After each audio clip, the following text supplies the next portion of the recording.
Hey, welcome to Bible Smack. In Psalm 14, it says, "The fool has said in his heart, there is no God." So today, we're going to kind of just get into a little bit of philosophy and deal with why believe in God. Now, I've done a couple different series and different things to argue for, not just the existence of God, but the God of the Bible. Today, I'm just focusing on the concept of God in a more basic sense of the rationality of it. And so, basically, this is like why I believe in God, and I gave 10 reasons. Because I do see where there's a theme with your SJWs and fundy atheists and whatevers. Basically, the people of the left, there's typically a offense. The offensiveness to kind of say belief in God is rational. Now, honestly, I think it's more that they don't have any rationality. Period. They had like postmodernism, and now that they have this emotionalism. Basically, it's like this emotionalism that imitates logic. And so, basically, trying to kind of deal with that, as we kind of gear into the stuff, when we start studying God, I think that there's, this, micro level and a macro level. But let's go ahead and get into it. The first thing is that, why believe in God? Well, number one, God is not disproved. Why is that? Well, God is omnipresent, which means that He is everywhere. And Him being everywhere is not only everywhere on Earth, He's everywhere in the universe, but He's also outside of the universe. He's bigger than the universe. He's what we call a transcendent. He's bigger than space. He's bigger than time. He's outside. So as we start to contemplate God, we do not know the universe. We don't even fully know the earth. Okay, so basically, when we start to understand where the human mind is, there is so much that we do not know in the realm of mystery that God could be within the realm of mystery of what we do not know as far as where He is. So it is not possible to truly disprove God. So you start not with, 0 to 100. You start with 50% of the negative attacks are pretty much gone there, because we're talking about the reality or ontology of God. The next thing is that proof of God is not necessary. And what I mean by that is that you could have a logical sequence that says there is God. You could have a logical sequence that says there's not God. Doesn't really affect the reality. Okay? And since it doesn't affect the reality, you could believe in God and not have a good argument for God, and God still be alive. I said alive. I was slurring there, but anyway. And this is where people, in evangelists, they've kind of used this before, Pascal's wager. And basically, there's a chance that God's real no matter what, you have argued against him. There's a chance that he's real, and you have to deal with the consequences of that. So are you willing to wager your existence defying God and His rule? The next thing is that, let's see here. God is necessarily existent by nature. In other words, you have to have the right definition of God. Otherwise, we're not communicating. Okay? So, if you say God is a myth, okay, well, I look at what God is by definition. God is all-powerful. A myth has no power. God is eternal. A myth is, limited to how long you believe in the myth, Um, God is everywhere. A myth is in your head. It's not in the world. Um, God is all-knowing. A myth is less knowing than you, and it's not even self-aware. So what I'm noticing is that these are not. It's not just slightly different. Okay, this is not just a degree off here. We're talking about polar opposite ideas. You can't be talking about a myth and talk about God at the same time. They're just two totally different things. Okay, it just doesn't communicate. Okay, um, if I said, "Stop! There's a flea coming at you," um, if I actually meant a train, you might not react the same.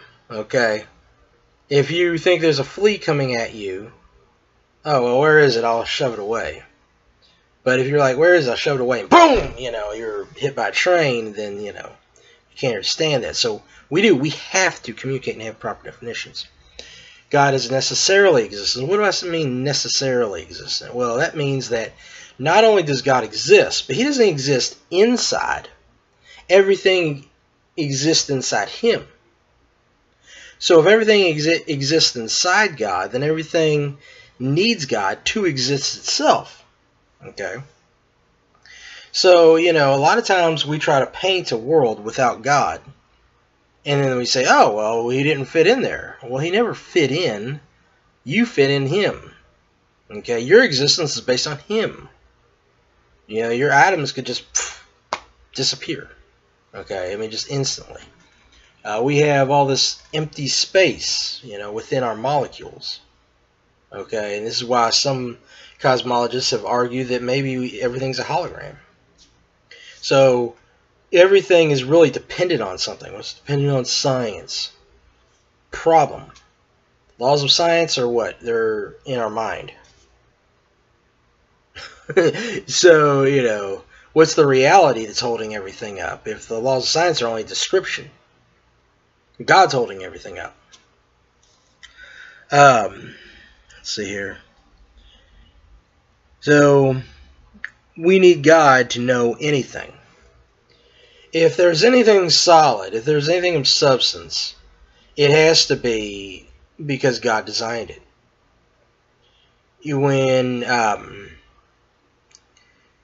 Otherwise, when we talk about like the laws of science and stuff like that, that wouldn't work. Why does gravity work? Why does anything have properties? Why is one thing solid and the other thing not? Why is one thing hot and the other thing's cold? It has to have these properties, but something's got to keep those properties in place.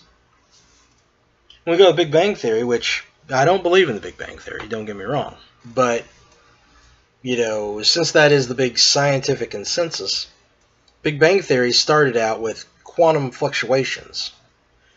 Quantum fluctuations is just a description of gravity, and gravity is defined as it's not truly defined. It's just we see the operation. Okay, we know that what comes up must come down when you're on the Earth, and then there's other movements in space that we assume is the same thing. But basically, the laws of science in a Big Bang universe have to be operating outside of the Big Bang. And if they're operating outside of the Big Bang, and the Big Bang is the universe, squeeze out the P, which the universe is everything, well, now you have an outside, transcendent, all-powerful intervention that has to keep on going because time keeps on going. So what is that? Well, that's just basically describing God. Okay. In order to get everything to be created, you have to have relatively infinite power. Okay. You may have infinite power, which I believe God does have infinite power. So basically, these are things that are described of God, and we're just trying to, put it into different categories and use different words. God is historic. You look at Genesis 1:1. In the beginning, God created the heavens and the earth. Everything written down in Genesis is historical. You got genealogies, you got descriptions of wars, you've got a sequence of events. Day 1, 2, 3, 4, 5, 6. The seventh day he rested. You have people witnessing, and God himself is witnessed. Adam sees him, Eve sees him, even the garden, the snake sees him, Cain sees him, Abel sees him, and they all see each other. Okay? How does Cain know that Adam exists? Well, he saw him. How does Cain know that God exists? Well, he talked to him. Okay? So God is recognized there, but you keep on. Noah sees God, Abraham sees God, Moses sees God. All these different people witnessed God. Okay? And he talks directly to people throughout the Old Testament. So God is historic reality. And of course, other people claim to have seen God in other ways too. But God is also revealed. What does that mean? It means that God is using prophets, okay? That God is using angels, and later God uses Jesus and the apostles. And basically, he's revealed information objectively from his mind, and God knows everything. So, he's giving objective information through revelation. Okay, that's credited to God. Jesus is God. He says, I am the way, the truth, and the life. No man may come to the Father but through me. When you have seen me, you have seen the Father, in John 14. Well, if Jesus is God, Jesus exists, so God exists. Jesus came on this earth, so God is roaming on this earth. So how can I see God? How can I see him? Yeah, we saw Jesus. He's got a whole genealogy. Okay, we know the places he went to. We go throughout the Gospels. It tells you. It basically gives you a chart of everywhere he went for 3 years. Okay, he's interacted with famous people. He interacted with Pontius Pilate. All these things were recorded down in history. And we also have record of his followers, and we have record of people. We have record of Pontius Pilate and stuff from Tacitus. So, and we also have record of Jesus' brother, and all the things of the Old Testament through Josephus. And the Archbishop Usher put all the histories together. So, Jesus, we have a record of Jesus, therefore we have a record of God. 8, we believe in God. 80% of the population believes in a God. 90% of the U.S. population believes in some form of Christianity. Christianity is the largest religion in a general sense. There are some splinter groups that, obviously I believe that a minority of Christians are truly, according to the New Testament, classified as Christian, but the majority of religious folk, or let's say the largest religion in the world, is those who claim that their religion belongs to Christ. And so, you ask me how I know he lives within my heart. There is an evidence in the fact that I have experienced God, and billions of people have also experienced God. We have seen this, we have known this, we have heard, we have felt, yada yada.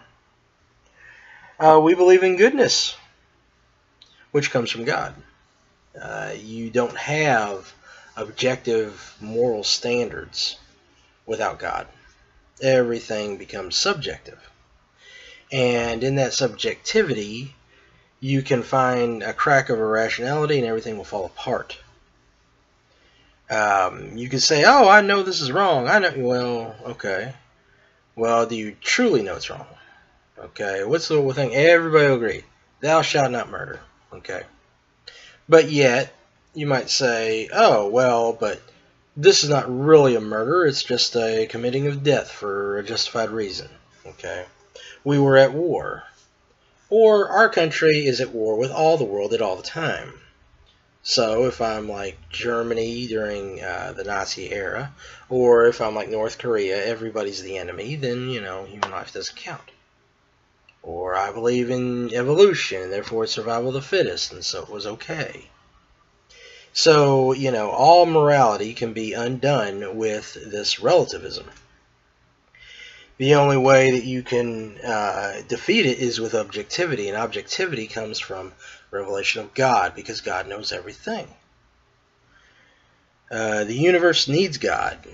If there is no God, then everything is finite. And if everything is finite, then it all falls apart. But what put it together to begin with? And what kept it together? You know, why is the universe still in place? Why aren't the atoms falling apart? You know, that means that there is something that's keeping the universe the way it is. And you have to believe this a lot more than me, because if you do not believe in God, you probably believe in evolution, which takes billions and billions of years. And so you have a universe preserved and preserved and preserved for billions of years, whereas my view is that it's only thousands. But still, I know that everything has to be kept together by God. Life doesn't exist without God. If the sun were farther or closer, the earth wouldn't exist.